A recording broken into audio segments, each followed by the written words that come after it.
I want to just talk about this because I found this just astonishing. The Biden administration, apparently Kirby was, chastising or was like concerned that the white phosphorus that they sent to Israel, which ostensibly is to illuminate the battlefield, was being used to burn the flesh off of people. Yeah. In the form of bombs. And we know that Israel has done this in the past. White phosphorus burns so hotter than other flames, that it can go straight to the bone through your flesh. And it's also more difficult to put out. So it's a war crime. And but don't worry, the U.S. has raised concern over it. Kirby's comments came after the Washington Post on Monday reported on earlier claims from Amnesty International that Israel illegally deployed white phosphorus between October 10th and 16th in civilian areas of southern Lebanon and along the border with Israel. The Post said that in its own investigation, its journalists found remnants of artillery rounds fired into Deira, Lebanon, near the border of Israel, which residents said destroyed homes and injured people in the region, leaving at least 3 people hospitalized. The shells remains match those used by U.S. military. This is according to the Post, and conversation with residents in the area indicate they targeted an area where civilians were likely to be hurt. Kirby said white phosphorus can have a legitimate military utility in terms of illumination. Obviously, anytime that we provide items like white phosphorus to another military, it is with the full expectation it'll be used in keeping with those legitimate purposes, in keeping within the law of armed conflict. Did he elaborate on the legitimate purposes? Obviously. Well, tomorrow we're going to have a guest on to talk about some of these weapons shipments that are being sent to Israel around sort of like doing runarounds, end arounds, emergency requirements, et cetera, et cetera. Incidentally, it's produced in Pine Bluff, Arkansas, that white phosphorus. I'll try to find the company name. And nevertheless, this is, we've seen Anthony Blinken talk about, starting in early November, and then again in early December, we're really concerned about how Israel is targeting civilians. The concern apparently can just roll on, and there's no reason to believe that it won't be the same for white phosphorus. Here is Joe Biden last night. And again, I don't know how helpful it is to sort of like to guess, is this just sort of Joe Biden have some type of like deep ideological commitment to this, or do they have some type of secret poll that tells them that they should be doing this or whatnot? You don't necessarily need to know these things to find comments like this and U.S. actions to be reprehensible. This is in the wake of the U.S. vetoing a UN resolution to call for a ceasefire. Here he is at the Hanukkah celebration in the White House. Again, Hanukkah celebrating the guerrilla warfare. We don't know. I mean, this happened, over 2,000 years ago. We don't know if you could call it terrorism. Maybe all of their targets that the Maccabees fought were military. Maybe some of them were civilian. We don't know. But we do know that they were a guerrilla warfare attacking the occupiers in Jerusalem at that time, at the site of the first temple. You could call that an uprising, right? It was a bit of an uprising. Bit of an intifada. It was like, yes, you could use that term. It was and they were being occupied, and they were, there was no electricity at that time, and it was not as easy to control water, but they were not given access to the temple. And anyways, this celebration of Hanukkah, I just thought I would mention the story of Hanukkah, apropos of nothing. And this is what Joe Biden said at that celebration. Thomas says what comes from the heart goes to the heart. That's the warmth and kinship I feel so deeply with the Jewish community. I got in trouble, got criticized very badly by the southern part of my state and some of the southern parts of the country when 35 years ago I said, you don't have to be a Jew to be a Zionist, and I'm a Zionist. You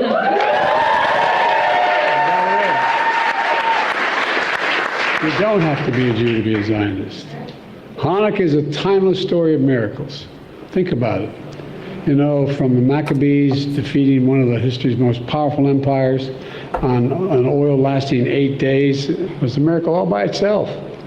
A flame of faith that endures from tragedy to persecution to survival and to hope. That's what it survives to, survival and hope. But we know this year's Hanukkah is different. It's been 65 years since the deadliest day of the Jewish people since the Holocaust. 65 years. Most of you, Days. I got to meet with 5 survivors downstairs. That's why we're a little bit late. 5 survivors in each of the camps. I taken all my children when they turned 14 years of age. My 3 children who lived and my 5 grandchildren. When they're 14 years old, I put them on a plane. I take them to Dachau because I want them to see. I want them to spend the day there and see. You can't pretend you don't know. Silence is complicity. Most of you know someone directly or indirectly, a family, a friend, is stolen from you, or wounded, traumatized, or called up in the reserves. Pause it for 1 second. I just want to say, like, you know, as you hear this, it is so offensive to me to use the Holocaust as a justification for the killing of thousands upon thousands of civilians. I mean, like, it is... it's sort of, I mean, I'm shocked to invoke Dachau as in the context of justifying the killing of civilians. It's just, I mean, it's shocking. It's just shocking to me. Well, he would say that he's expressed concern. So he's not justifying the killing of civilians. But in actuality, obviously, that's what he's doing. That's what he's doing. Let's just continue to listen. I also remind you, you don't have to be a Zionist if you're a Jew. But it's at least clarifying that he calls himself one. Yeah. And what he was trying to say earlier was that it's been 65 days since the worst attack on Jews since the 75 years ago from the Holocaust. Again, that's relevant because we're 75 years out from the Holocaust, and that attack happened in Israel, where people are in bomb shelters on a regular basis. And it's relevant only because of where he's going with this. Go ahead. Friend is stolen from you, or wounded, traumatized, or called up in the reserves in this last attack in Israel.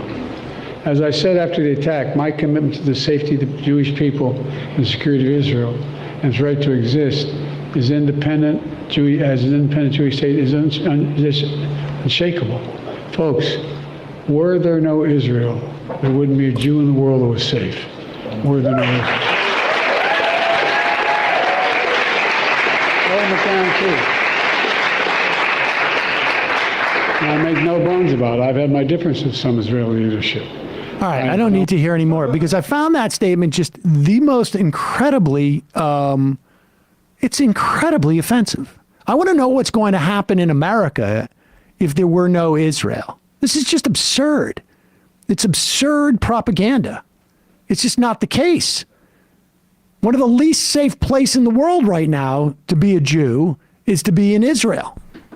And that's not simply a function because Israel was founded there. It is because of the policies that they have pursued for the last 75 years, where there has been a relentless dispossession of people's property. There has been intermittent attacks.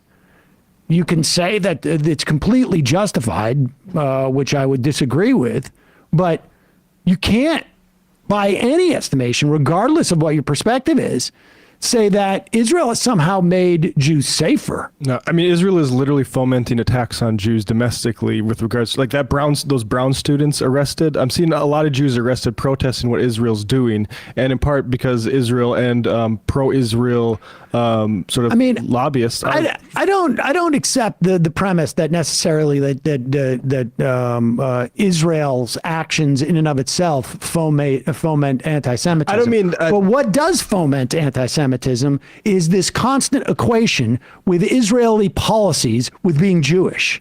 That is what is problematic. I'm not saying anti-Semitism. I just mean suppressing Jewish speech, like on campus and things like that. Yes, but I think like the idea that somehow that no Jew would be safe were it not for Israel. This is absurd. This is just absurd. It's offensive. Yeah, I mean, and it's Zionism, that it's nationalism in all of its forms that makes all of us unsafe.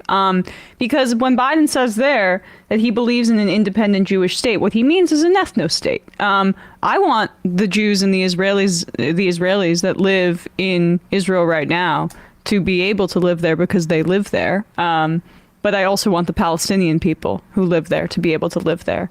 And you cannot reconcile a multiracial, multi-ethnic democracy with one of Zionism. And so it becomes an inherently exclusionary ideology that makes the Israelis less safe, if that's the only objective, even if you don't care about the Palestinian people whatsoever. An exclusionary nationalist ideology makes people less safe in Israel, and the amount that we've militarized that society as well.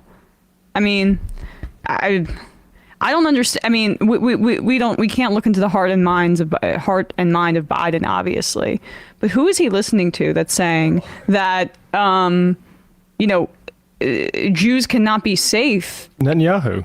Without Israel, and there you go. Yeah, it's just so he's listening to a far-right demagogue. And, I'm so old that I remember 18 months ago where the idea that, you could, any type of like dual loyalty or equation of Jews, American Jews with the interests of Israel was considered anti-Semitic.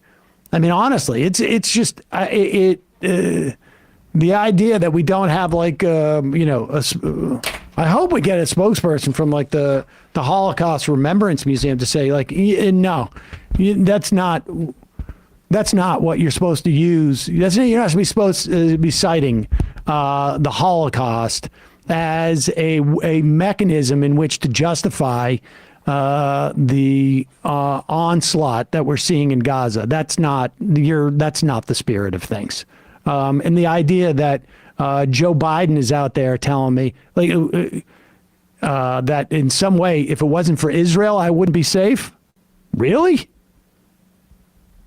Yeah, I mean, honestly, that's just it's incredible the how they're twisting themselves into these type of knots to justify their foreign policy. Where are Jews safer right now? I mean, right here in the United States. We have thriving Jewish communities here, and that doesn't mean that they don't face anti-Semitism. Of course they do. Of course many Jewish communities face anti-Semitism here. But in terms of the body count, where are Jews safer?